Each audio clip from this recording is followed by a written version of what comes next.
And twigs because it's quite windy a few nights ago, acorns. The floor was just littered. Everywhere I went, the floor was littered with things. What I thought we'd do is use that as our inspiration for today. So over there I've laid out some pieces of paper. And in a minute, when I've explained what we're going to do, I'd like you to grab a piece of paper, whichever colour you like. And what I'd like us to do is to make our own drawing. But when we put them together at the end of the session, I'm hoping they will look like paving stones with drawings of all these autumn things that I've collected. So we'll be looking down at a drawing of the ground, okay? But what I'd like us to do is to draw them using this squiggle drawing way of drawing, okay? This time though, you don't have to connect the things together. You can take the pen off the paper every time you choose a different object, okay? So what I'm going to ask you to do is get a big sheet in 1 minute. Then now you can start moving around the classroom, okay? You don't have to sit quietly. Grab an object from the back, so I'm going to show you this. And still using that squiggly way of drawing, I want you to try and draw the object. Now, you can choose what you use. You might want to stay with the pens. The pens are quite nice because they scoot along quite easily, don't they? And they give you a nice line.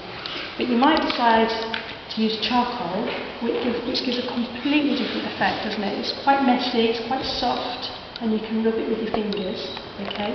You can still do exactly the same kind of drawing. You can still never take it off the page, but it is a very different kind of material.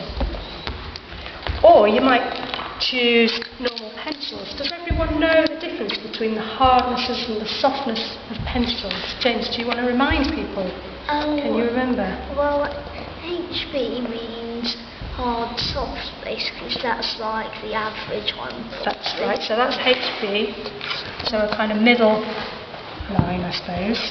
Yeah. It's that one, then I think, then I think there are like the 2B and the 3B and 4B, yeah. And they get first. So can you see this is a 6B? Can you see the softness of the line? It's much deeper. I'm not having to press on, it's just much darker. And then the really hard ones are F and the H's, so you might get like a 3H. Can you see from over there the difference in the line? Okay, so you'll be able to choose and explore which pencil suits your job. If you want something really soft, these are fantastic. These are just graphite sticks. And all these are is the middle of a soft pencil without the wood around it. So these are great fun. These are really squiggly and really nice and soft, okay?